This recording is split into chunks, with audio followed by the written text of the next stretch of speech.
దేవుని పరిశుద్ధ నామమునకు మహిమ కలుగును. ప్రియమైన బిడ్డలారా, ప్రభు ప్రేమించి మరి యొక్క దినములో ఆయన పాసన్నిధిలో మన అందరూ కూడి వచ్చి ప్రత్యేకంగా ప్రభు అయినటువంటి యేసు క్రీస్తు ఆ కల్వారి శిలువలో చేసినటువంటి కార్యాల గురించి, దాని ద్వారా మనకి లభించినటువంటి ఆశీర్వాదం గురించి మనం నేర్చుకుంటూ వస్తున్నాం. దీనికి ముందుగా మనం ధ్యానించాం. నేను చెప్పేదంతా కూడా ఉపదేశ విషయాలు, అర్థమైందండి? కాబట్టి బాగా అర్థం చేసుకోవాలి. అర్థం చేసుకోకపోతే అడిగి మళ్ళీ తెలుసుకోవాలి. చదువు వచ్చినటువంటి వాళ్ళు ఇంకా నోట్స్ కూడా రాసుకుంటే ఇంకా చాలా మంచిది. ఎందుకంటే ఎందుకు ఇది నేర్చుకోవడం ద్వారా అర్థమవుతుందండి, ఏమొస్తుంది? మన ఆత్మకి ఏమొస్తుంది? మనకి బలం వస్తుంది. ఒకటి. రెండోది, మరి ఆయన కల్వారి శిలువలో చేసిన కార్యాన్ని ప్రత్యేకించి మనం ఈ యొక్క బల్ల కార్యక్రమం అప్పుడు మనం నేర్చుకునే విషయాలు ఏంటిదంటే, యేసు ప్రభు ఆ కల్వారి శిలువలో మరి ఆయన పొందిన శ్రమల గురించి అంతా కూడా ఆ శిలువ గురించే మనం ధ్యానిస్తున్నాం. దీనికి ముందుగా మరి మొట్టమొదటిలో ఆరంభంలో మరి యేసు ప్రభు ఎందుకు ఆ కల్వారి శిలువలో మరణించాడు అన్న విషయాన్ని గురించి బోధించడం జరిగింది. దానికి తర్వాత యేసు అయితే ఈ దినమున మనం నేర్చుకుపోయే విషయం ఏంటంటే, యేసు ప్రభు, వినండి అందరూ కూడా జాగ్రత్తగా, ఇది మీ హృదయాల్లో బాగా నాటుకోవాలి.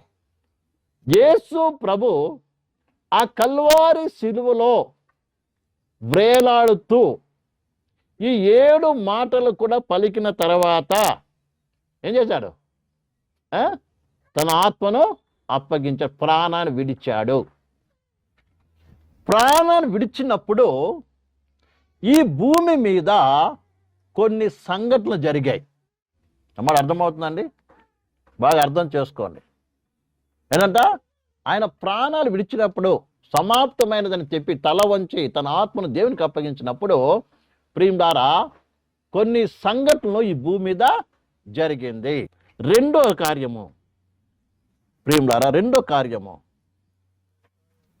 మత్తయి సువార్త 27వ అధ్యాయము 51వ వచనము. 27.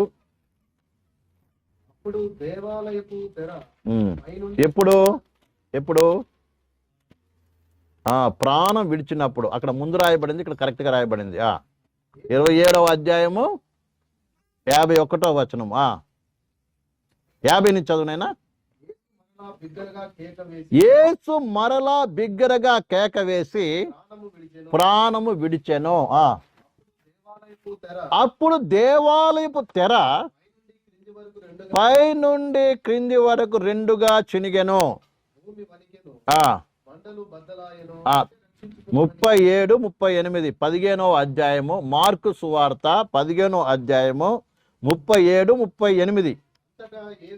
అంతటా యేసు గొప్ప కేకలు వేసి ప్రాణము విడిచెను.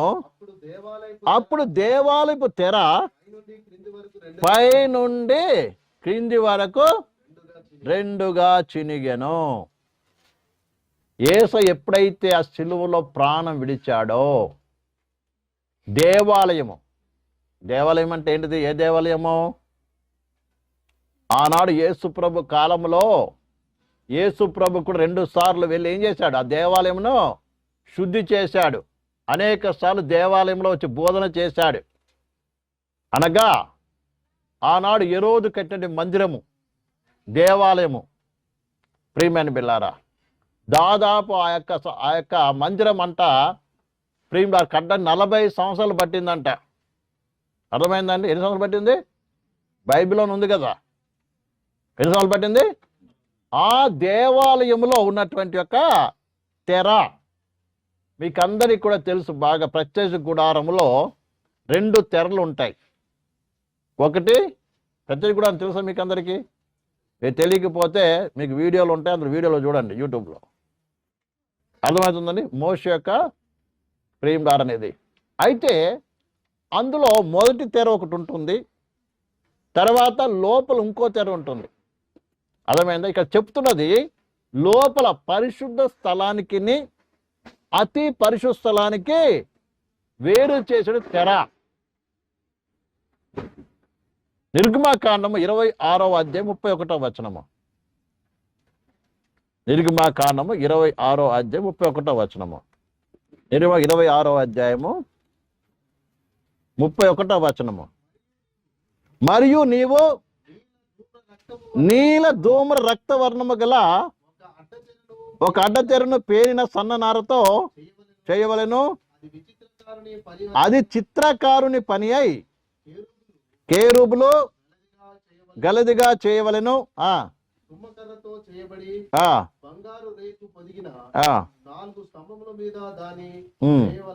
వేయవలెను. దాని వంకులు బంగారువి, వాటి దిమ్ములు వెండివి. ఆ అడ్డు తెరను ఆ కొలల కింద తగిలించి సాక్షపు మందసము అడ్డు తెరలోనికి తేవలెను. ఆ అడ్డు తెర ఆ పరిశుద్ధ స్థలమును అతి పరిశుద్ధ స్థలమును వేరు చేయును. పరిశుద్ధ స్థలాన్ని అతి పరిశుద్ధ స్థలాన్ని వేరు చేసేటువంటి ఒక తెర. అది ప్రత్యక్ష గుడారంలో ఉండేటువంటిది. ఆ తర్వాత సొలొమోను మందిరం కట్టిన తర్వాత ఆ మందిరానికి ఒకటే తెర. అర్థమైంది? అదేంటిది? పరిశుద్ధ స్థలాన్ని అతి పరిశుద్ధ స్థలాన్ని వేరు చేసేటువంటి తెర ఉండేటువంటిది. మరి అర్థమైంది మీకు అందరికీ? ఈ తెర ఎంత పెద్దదో ఎంత అనిదో మనం చూద్దాం. అది ఎత్తు 40 ఫీట్ల ఎత్తు ఉండేటువంటిదంట. ఎన్ని ఎత్తు తెలుసా? అది తెర ఎత్తు. ఇప్పుడు ఇది కూడా మనం తెర కట్టాం కదా, ఇక్కడ దాని ఎత్తు ఎంత తెలుసా? 40 ఫీట్లు. ఇప్పుడు ఈ తెర అయితే ఎంత? 10 ఫీట్లు. దాని ఎంత? 40 ఫీట్ల ఎత్తు అదండి అది. తర్వాత 60 ఫీట్ల వెడల్పు. అర్థమైందా? ఎంత ఎంత వెడల్పు అంటే పొడవు ఎంత? 60 ఫీట్ల వెడల్పు అండి. అర్థమైందా? దాని యొక్క థిక్నెస్, దాని యొక్క ఏమంటారు దాన్ని, మందము ఎంత తెలుసా? అరిచేయి అంత, 3 ఇంచు 4 ఇంచులు, 6 ఇంచులు అనుకో. ఎన్ని ఇంచులు మందము? అర్థమవుతుంది మీకు? ఏమన్నా ఊహిస్తున్నారా? దీన్ని కట్టాలంటే దాదాపు 300 మంది యాజకులు అవసరమై ఉన్నారు. ఎంత బరువు ఉంటుంది చెప్పండి? మరి అర్థమైందా? ఇది అర్థమైతే కానీ అసలు శక్తి అర్థం కాదు మీకు. ఎంత ఎడల్పు? ఎత్తు ఎంత? 40 ఫీట్ల ఎత్తు. వెడల్పు ఎంత? 60 ఫీట్ల వెడల్పు. మందమేమో 6 ఇంచుల మందం. అర్థమైందా? దీన్ని కట్టాలంటే ఎంతమంది కావాలి మనుషులు? 300 మంది యాజకులు. అందరు పోవడానికి లేదు అక్కడ, యాజకులు మాత్రం తీసి కట్టాలి. ఇంత పెద్ద తెర. అది ఎలా ఉంటుంది? దాని రంగు ఎలా ఉంటుందంటే నీలి ధూమ్ర రక్తవర్ణము గల 4 రంగుల చేత దాని మీద కేబూరు బొమ్మ వేసి ఉంటుంది. కేబూరు యొక్క బొమ్మలు వేసి ఉంటుంది. అతి పరిశుద్ధంలో ఉన్నటువంటి యొక్క పరిశుద్ధ స్థలానికి అతి పరిశుద్ధంగా ఉన్నటువంటి యొక్క తెర. అర్థమైందండి? యేసు ప్రభు చనిపోయినప్పుడు ఈ తెరంట నడిమి కంటే పైనుంచి కిందికి చినిగిపోయిందంట. అర్థమైందా? ఇప్పుడు ఇదేమో చిన్న చింగుతుందా? దాన్ని చినగమంటే చినిగిన కూడా ఎలా? సరే ఒక 5 సంవత్సరాలు, 2 సంవత్సరాలు 3 సంవత్సరాలు ఉందనుకో, చీకిపోయి చినిగిపోతుంది. ఎలా చినుగుతుంది అది? చక్కగా పైన కిందకి తింటుందా? ఎక్కడ తింటుందో దానికే తెలియదు. అర్థమైందా? కానీ ఈ తెర ఏమైంది తెలుసా? పైనుంచి కిందికంట నడిమికి తిరిగిందంట. అంటే కరెక్ట్ సెంటర్ పాయింట్కి చినిగిపోయిందండి. ఎవరు కాదు, అదే అంతటా అదే చినిగిపోయింది. ఎప్పుడు యేసు ప్రభు ఎప్పుడైతే ఏం చేశాడు? ప్రాణం విడిచాడో చినిగిపోయింది. అంటే ఏమి అర్థం ఇది? ఏంటి అర్థం చెప్పండి? యేసు ప్రభు చనిపోయేంత వరకు పాత నిబంధన లెక్క ప్రకారము ప్రియులారా ఆవరణము, పరిశుద్ధ స్థలము, అతి పరిశుద్ధ స్థలం అయితే ఉంటుంది. ఈ మందిరంలోనికి ఏ ఒక్కరు కూడా వెళ్ళడానికి అనుమతి లేదండి ఆ దినాల్లో. అర్థమైందా? ఏ ఒక్కరు కూడా వెళ్ళడానికి అనుమతి లేదు. ఎవరైనా పాపము చేసిన వ్యక్తులు ఏం చేస్తారంటే గొర్రెనో మేకనో తీసుకొని ఎక్కడికి రావాలి? ఆ యొక్క మందిరపు ద్వారం దగ్గరికి రావాలి. ఎక్కడికి రావాలండి? మందిరపు ద్వారం దగ్గరికి రావాలి.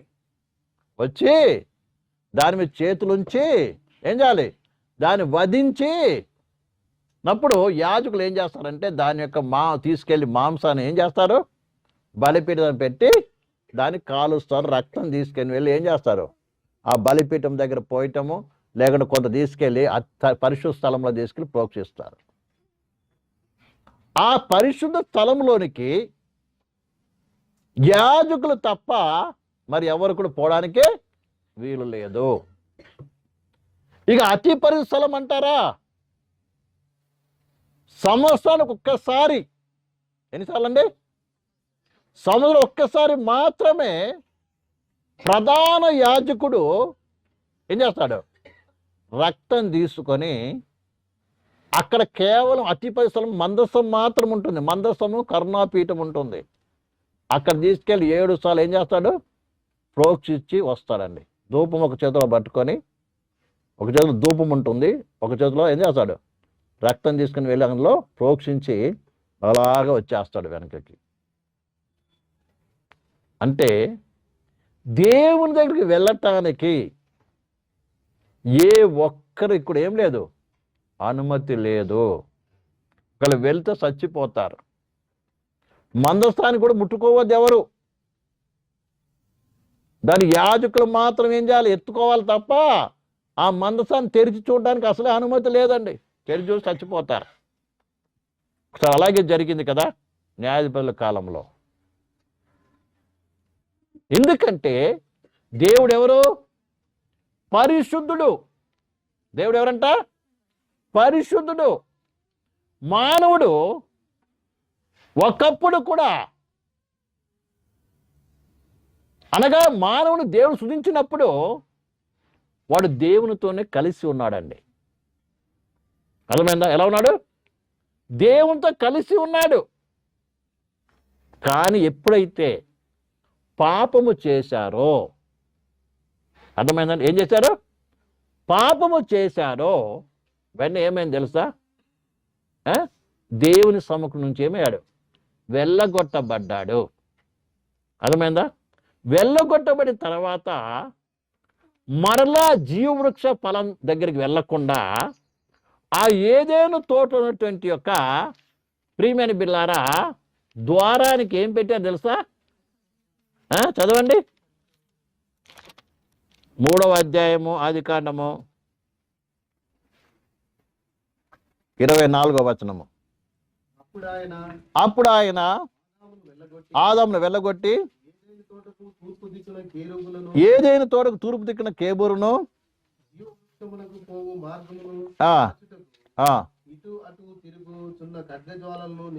చాలండి. ఆదామును వెళ్ళగొట్టిన తర్వాత ఆ దారిలో ఏం పెట్టి అడ్డు తెరబెట్టేశాడు. మొట్టమొదటి ఏం చేశాడు? ఎందుకంటే ఈ పాపి అయిన మానవుడు తిరిగి జీవాన్ని పొందుకుంటే వాడికి ఎప్పటికి ఎలా ఉంటాడు? పాపములోనే జీవిస్తాడు. కాబట్టి పాపి అయిన మానవుడు దేవుని దగ్గరికి వచ్చే అర్హత లేదు. ఒకరు రావాలంటే వీడు పరిశుద్ధులైన తర్వాత ఏం కావాలి? రాగలడు. కాబట్టి ఆ దినం మొదలుకొని ఆ దారి ఏమైపోయింది? జీవవృక్షం పోయే మార్గం ఏమైపోయింది? మూసివేయబడింది. ఆ తర్వాత దేవుడే మానవుని ఒక రక్షణ కొరకు, మానవుని యొక్క ప్రియులారా, పాప క్షమాపణ నిమిత్తము ఒక మనిషి దేవుని దగ్గరికి ఎలా చేరగలడో మెల్లిమెల్లిగా ఏం చేస్తున్నాడు? మానవునికి ఏం చేస్తున్నాడు? తెలియపరుస్తూ వస్తున్నాడు.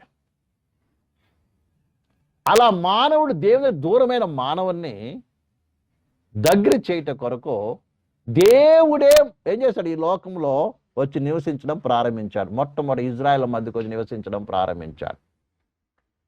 ఆ నివసితం దేవుని దగ్గరికి వెళ్ళాలంటే కూడా గొర్రె కానీ మేక కానీ తీసుకొని వెళ్ళాలి తప్ప ఇంకా వేరే రీతిగా వెళ్ళడానికి మనిషికి అనుమతి లేదు. ఒట్టి చేతులతో దేవుని దగ్గర వెళ్ళే అవసరం ఏం లేదు, అనుమతి లేదు. అంత వెళ్ళినా కూడా వాడు దేవుని సన్నిధికి అనగా పరిశుద్ధ స్థలంలో ప్రవేశించేటువంటి యొక్క అనుమతి లేదండి ప్రేమలారా. మరి అర్థమవుతుందండి? ఇప్పుడు ప్రభు అయినటువంటి యేసుక్రీస్తు ఆ కల్వారి శిలువలో మరణించినప్పుడు ప్రియులారా, మానవునికి దేవునికి అర్థమైందా ఉన్నటువంటి అంటే పరిశుద్ధ స్థలానికి అతి పరిశుద్ధ స్థలానికి అడ్డుగా ఉన్నటువంటి తెర ఏమైపోయింది? చినిగిపోయింది. ఎందుకంటే ఆనాడు పాత నిబంధన కాలంలో ప్రియులారా, యాజకుడు, ప్రధాన యాజకుడు ఒకవేళ ఆ యొక్క అతి పరిశుద్ధ సన్నిధికి వెళ్ళాలంటే, ఆ మనసుకి వెళ్ళాలన్నా కూడా ఏం చేయాలి? మేకల రక్తం, గొర్రెల రక్తం తీసుకొని ఏం చేయాలి? భయపడుతూ వెళ్ళాలి. ఎందుకంటే ఆ మందస్థం మీద ఏముంది తెలుసా? షకీనా మేఘము, దేవుని మహిమ ఉంటుంది అక్కడ. అర్థమైందండి? అక్కడ ఏ వెలుగు ఉండదు. మందస్థం దగ్గర ఏముండదు, ఏ వెలుగు ఉండదు. కానీ ఏ వెలుగు ఉంటుందో తెలుసు? అక్కడ దేవుని మహిమ ఉంటుంది, దేవుని వెలుగుంటుంది. ఆ వెలుగు కూడా అయినా చూడలేనంత గొప్ప వెలుగు ఉంటుంది. అందుకే ఒక చేతులు ఏం చేస్తాడు తెలుసా? ధూపం తీసుకొని అతను దాని మీద ఏం చేస్తాడు? సాంబ్రాణ ధూప ద్రవ్యం పెట్టి ఏం చేస్తాడు? వేసుకుంటూ వెళతాడు, అతిపై వెళుతూ. అలాగే మరి ఒక్కొక్క చేతిలో రక్తాన్ని కూడా తీసుకెళ్ళి అక్కడ ప్రోక్షించి ఏం చేస్తాడు? తిరిగి వస్తాడు. ఎందుకంటే ఆ ప్రధాన యాజకుడు కూడా ఆ యొక్క మహిమను చూడలేడు. ఆ రీతిగా సంవత్సరం ఒక్కసారి వెళ్ళి ఏం చేయాలి? చేసి రావాలి. కానీ దేవుని నామమునకు మహిమ కలుగును గాక. ప్రేమలారా, మన ప్రభు అయినటువంటి యేసుక్రీస్తు ప్రధాన యాజకుడుగా వచ్చి గొర్రెల యొక్క మేకల యొక్క రక్తముతో కాకుండా తన రక్తము చేత ఏం చేశాడు ఆయన? చెప్పండి, ఎక్కడికి ప్రవేశించాడంట? అతి పరిశుద్ధ స్థలంలోకి ప్రవేశించాడు. అంటే యేసు చనిపోయిన తర్వాత యెరూషలేము దేవాలయానికి రాలేదైనా, ఈ భౌతిక సంబంధమైన మందిరానికి రాలేదు. ఎందుకంటే ఈ భౌతిక సంబంధమైన మందిరము కూడా ప్రియులారా పరలోకములో ఉన్న మందిరానికి సాదృశ్యంగా ఉంది. ఇప్పుడు ఈ లోకంలో ఏదైతే మందిరం ఉందో తెలుసు కదా మీకు అందరికీ. అర్థమవుతుంది? ఏమన్నా అర్థం కావట్లేదా? ప్రియులారా, ఈ భూముల మీద కట్టబడిన మందిరము కూడా ఏ మోడల్లో కట్టబడిందంటే పరలోకంలో ఉన్న మందిరం యొక్క రూపంలో కట్టబడింది. వాడు అర్థమవుతుందండి? అసలైన మందిరం ఎక్కడుంది? పరలోకంలో ఉంది. మోషే కొండ మీద తీసుకెళ్ళి ఏం చేశాడు తెలుసా? ఆ యొక్క మందిరం అంతా చూపించాడు. అర్థమైందా? చూపించి ఇగో దీని రూపంలో నువ్వు చెయ్యాలి ఈ లోకం మీదకి, ఈ భూమి మీద అని చెప్తే దాన్ని అనుసరించి ఏం చేశాడు? మనుషులు తీసుకొని పోగలిగినటువంటి, ఎందుకంటే వాళ్ళు ప్రయాణంలో ఉన్నారు కాబట్టి ప్రయాణానికి అనుకూలముగా ఏం చేశాడు? అనేక రకాల తెరలతోనూ రకరకాల వాటితో ఏం చేశాడు? నిర్మాణము చేయటం జరిగింది. ఆ తర్వాత కొన్ని సంవత్సరాలకి ఏమైంది తెలుసా? సొలొమోను ద్వారా ఏమైంది? కట్టబడింది. అది కూడా ఎలాగా? దేవుడు తన సేవకుడైన మోషేకు ఏం చేశాడు? ఆ మందిరం యొక్క మోడల్ అతనికి చూపించాడు. అర్థమవుతుందా? ఆ యొక్క మోడల్ ప్రకారము, ఆ మచ్చుక ప్రకారము ఏమయ్యాడు? కట్టారండి. హల్లెలూయా. అర్థమవుతుందా? దావీదు ఇచ్చిన ప్రకారం సొలొమోను కట్టాడు. అర్థమైందండి? అర్థమైందా? తర్వాత అది కూలగొట్టబడింది, తర్వాత జెరుబ్బాబెల్ కట్టాడు, తర్వాత అది పాడైపోయింది, తర్వాత హేరోదు వచ్చి కట్టాడు. యేసు ప్రభు ఉన్న కాలంలో ఉన్నది ఏం చేస్తా? హేరోదు యొక్క మందిరము. అర్థమైందండి? యేసు ప్రభు వచ్చి అక్కడ ఏం చేశాడు? ఆ మందిరంలో అనేక సార్లు శుభ్రం చేశాడు, దాన్ని పరిశుద్ధపరిచాడు. ఈ మందిరం కూడా ఏ మందిరం అంటే పరలోకానికి ఉన్నటువంటి ఒక మందిరం యొక్క నమూనా మాత్రమే. హల్లెలూయా. అయితే యేసు ప్రభు చనిపోయినప్పుడు ఆయన చూడండి, వాక్యం చదువుదాం ప్రియమైన బిల్లారా. ఎబ్రీ చదవండి 6:19. ఈ నిరీక్షణ నిశ్చలములో స్థిరమునై మన ఆత్మకు లంగరు వలె నుండి తెరలోపల ప్రవేశిస్తున్నది. నిరంతరము మెల్కీసెదెకు క్రమము చొప్పున ప్రధాన యాజకుడైన యేసు అందులోనికి మనకంటే ముందుగా మన పక్షమున ప్రవేశించెను. నిరంతరము మెల్కీసెదెకు క్రమము చొప్పున ప్రధాన యాజకుడైన యేసు అందులో మనకంటే ముందుగా ప్రవేశించెను. ఎక్కడ ప్రవేశించడంట? తెరలోనికి ప్రవేశించెను. ఏ తెరలోనికి? ఆ యొక్క ఇంకొక వచనం కూడా చదవండి, 9:3-8 చదవండి. 3 నుంచి చదవండి, 9వ అధ్యాయం 3వ వచనం నుంచి.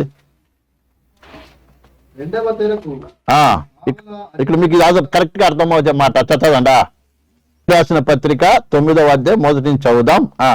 మొదటి నిబంధనకైతే సేవా నియమమును ఈ లోక సంబంధమైన పరిశుద్ధ స్థలం ఉండేను. ఎలాగనగా అందులో దీపస్తంభమును పల్లయు దాని మీద ఉంచబడిన రొట్టెలను దానికి పరిశుద్ధ స్థలం అని పేరు. రెండవ తెరకు ఆవల అతి పరిశుద్ధ స్థలమును గుడారం ఉండెను. అందులో సువర్ణ ధూపర్తియు అంతటిలో బంగారు రేగులతో తాపబడిన నిబంధన మందసమును ఉండెను. ఆ మందసములో మన్నా గల బంగారు పాత్రయు చిగిరించిన అహరోను చేతి కర్రయు నిబంధన పలకలను ఉండెను. దానిపైని కర్మాపీఠమును కమ్ముకొనుచున్న మహిమగల కెరూబులు ఉండెను. వీటిని కూర్చి ఇప్పుడు వివరముగా చెప్పబలపడదు. ఇవి ఇలాగూ ఏర్పరచబడి అప్పుడు యాజకులు సేవ చేయించు నిత్యమును ఈ మొదటి గుడారములో. ఇట్టి గుడారం ఏర్పరచబడినప్పుడు యాజకులు సేవ చేయొచ్చు నిత్యము ఈ మొదటి గుడారంలోకి వెలుదురు కానీ ఇందాక చెప్పిన విషయాలకు రాయబడి ఉన్నాయి. తర్వాత సంవత్సరం ఒక్కసారి మాత్రమే ప్రధాన యాజకుడు ఒక్కడే రక్తము చేత పట్టుకొని రెండవ గుడారంలోనికి ప్రవేశించును. ఆ రక్తము తన కొరకును తన ప్రజల ఆజ్ఞకృతులకును కొరకును అతడు అర్పించను. దీన్ని బట్టి ఆ మొదటి గుడారం ఇంకా ఉండగా అతి పరిస్థలంలో ప్రవేశించు మార్గం బయలుపరచబడలేదని పరిశుద్ధాత్మ తెలియచేస్తున్నాడు. ఆ దినాల్లో ఎవరికి కూడా ఏం చేయలేదు, ఈ పరిస్థలంలో అందరూ వెళ్ళడానికి మార్గం ఏది అన్న విషయం ఎవరికి తెలియపరచబడలేదంట. ఎవరికి? పాత నిబంధన పరిశుద్ధులకు. మరి అర్థమైందండి? అయితే ఇంకా చదువుదాం కింద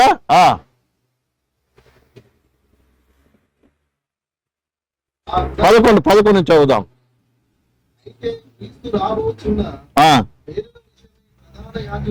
అయితే క్రీస్తు రాబోచున్న మేళ్ల విషయం ప్రధాన యాజకుడిగా వచ్చి తానే నిత్యమైన విమోచన సంపాదించి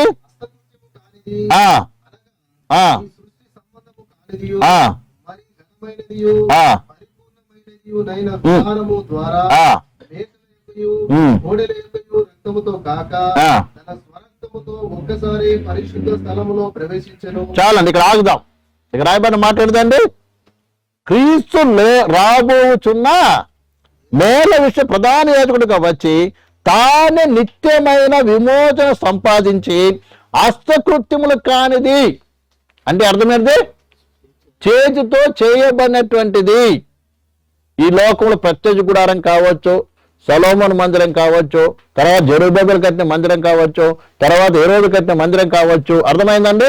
ఇవన్నీ దేవి హస్తకృత్యాలు, హస్తముతో చేయబడినది. అయితే హస్తములో చేయబడేటువంటి మందిరం ఒకటి ఉంది. ఆ మందిరంలోనికి మేకల యొక్క గొర్రెల యొక్క రక్తంతో వెళ్ళలేదు, కానీ యేసయ్య ఏం చేశాడంట? సొంత రక్తంతో ప్రవేశించాడంట. అమ్మడు అర్థమవుతుందండి? ఎలా ప్రవేశించాడు? ఏ మందిరం ప్రవేశించాడు? ఈ భూలోకం ఉన్నటువంటి మందిరంలో కాదు. దీనికి ముందు యేసుప్రభు 2 సార్లు వచ్చిపోయాడు కదా, ఆ మందిలో ప్రవేశించలేదు, కానీ ఎక్కడ ప్రవేశించాడు? పరలోకంలోనే ప్రవేశించాడు. అర్థమైందా? అది నిత్యమైనటువంటిదే అనమాట. ద్వారా నిత్యమైనటువంటి అర్పణతో ఇక్కడ పరలోకం ప్రవేశించాడు. కాబట్టి ఇప్పుడు ఏమైంది? ఇక ఎలాంటి అడ్డు లేదు. అందుకని యేసు అక్కడ ప్రవేశించాడు, కానీ ఇక్కడ ఏమైంది? ఈ తెర అంత పెద్ద తెర అందరూ తానే ఏమైపోయింది? చినిగిపోయింది రెండులో. దేవుని శక్తి చూడండి. దాని అర్థం ఏంటి తెలుసా? ఇక ఏ ఆటంకము లేదు. ప్రతి ఒక్కరు కూడా ఎక్కడికి ప్రవేశించవచ్చు? పరిశుద్ధ స్థలంలోకి ప్రవేశించవచ్చు డైరెక్ట్గా. అంటే దేవుని దగ్గరికి అందరూ వెళ్ళాక ఏంటండి అవకాశం లభించినది. అర్థమవుతుందండి? అంత పెద్ద తెర అర్థమైంది. ఈయన పరలోకంలో ప్రవేశించాడు, కానీ చినిగిపోయింది ఎక్కడ తెలుసా? ఎక్కడ? ఈ భౌతిక సముదాయ మందిరం ఉన్నటువంటి దేవాలయంలో ఉన్నటువంటి ఏ దేవాలయం అయితే యేసు 2 సార్లు వచ్చి శుభ్రం చేసి అక్కడ బోధించాడో ఆ మందిరం ఉన్నటువంటి తెర ఏమైపోయింది? 2 భాగం పైనుంచి కిందికి చినిగిపోయింది. అర్థమైందండి? అది కింది నుంచి చినగలేదండి. దాని అర్థం బాగా అర్థం చేసుకోవాలి. ఎక్కడి నుంచి చినిగింది? పైనుంచి కిందికి చినగడం అర్థం ఏంటంటే ఇది ఏ మనుషుని వల్ల జరిగిన కార్యమో కాదు అని ఒకటి అర్థము. రెండోది ఏం తెలుసా? అది దేవుడు చేసిన కార్యము అని. అర్థమైందా? దేవుడు అలాంటి కార్యాలు జరిగించగల దేవుడు. హల్లెలూయా, హల్లెలూయా, హల్లెలూయా. కాబట్టి ఈ విషయానితో మనము ప్రార్థన చేసుకుందాం. అందరూ కూడా మోకరించండి, కళ్ళు మూసుకొని ప్రార్థన చేసుకుందాం.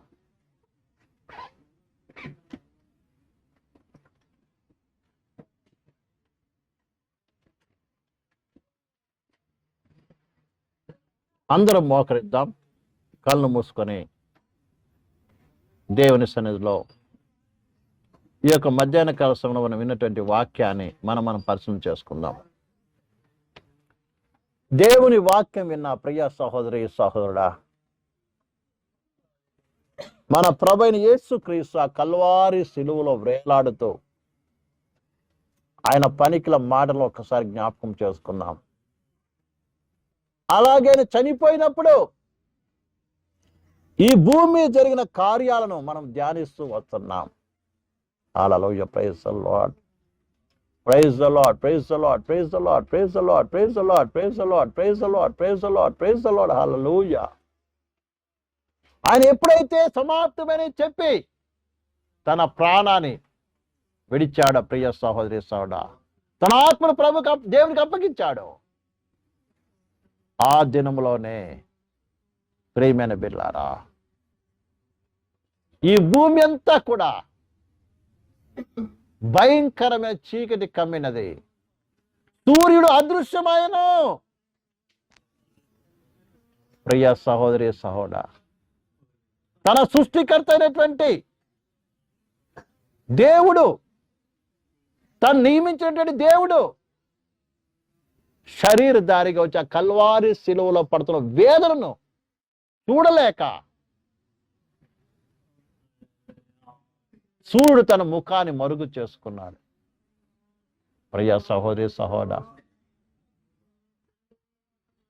ఇది నువ్వు ఆ కల్వారి శిలువలో పడుతున్న వేదన చూస్తున్నావా?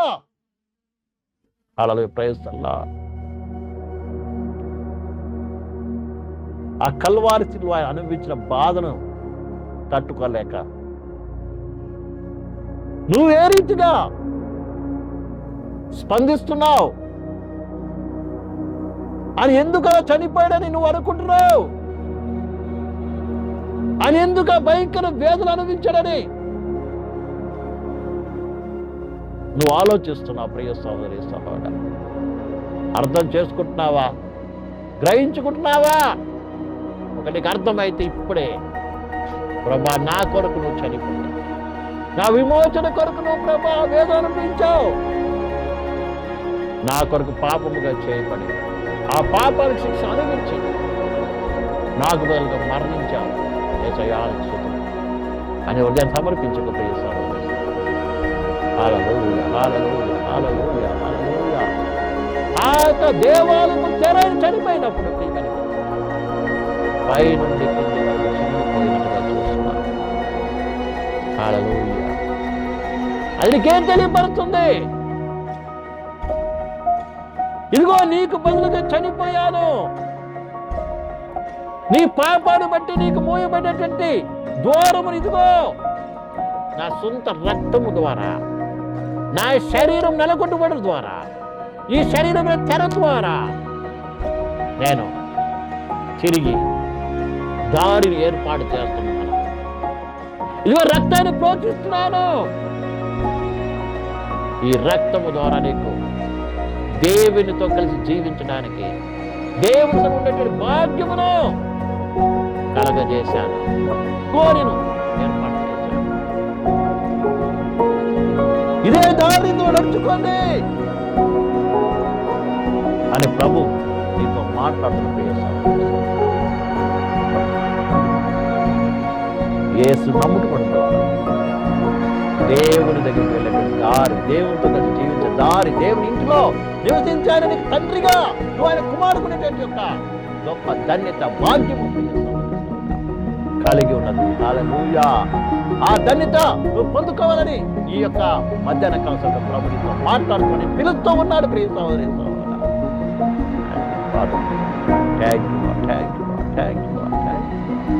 భూమి వణికినది, బండలు బద్దలయ్యిందని. భూమి బండలన్నీ కుదురుతారు. భూమి తెలియపరుస్తుంది, తీర్పు తీర్చబోయే దినం రాబోతుంది. అయ్యో ఆ దినం తిరిగి భయంకరం కలిగింది. బండల సైతం మన జీవితం మన అది కృపాసనం.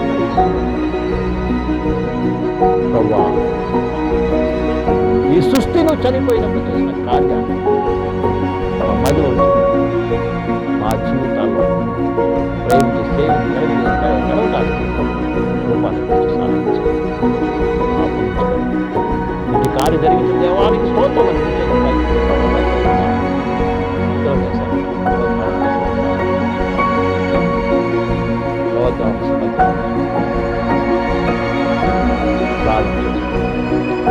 స్తోత్రం తండ్రి.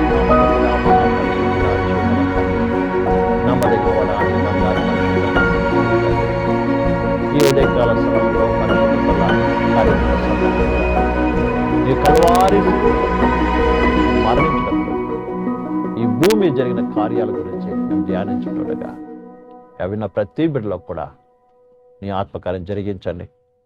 ప్రతి ఒక్కరు కూడా నువ్వు చేసిన కార్యాన్ని జ్ఞాపకం చేసుకొని విరిగి నలిగిన మనసుతో, పరిపూర్ణ విశ్వాసముతో, ప్రోక్షింపని మనస్సాక్షితో ప్రభా నీ సన్నిధానంకి వచ్చి నీ ఆనందించే భాగ్యం ఒకరు దయచేయమని ఒక దయచేయమని ఇప్పుడు ప్రతి బిడ్డ దీవించి పంపించమని వెళ్తున్న బిడ్డతో మనకు వాసం వచ్చమని ఏసునామములో వాసనం తండ్రి. ఆమేన్. అందరికి కూడా యేసుకృష్ణుని వందనాలు. ప్రేమ. తిరిగి సాయంత్రం 6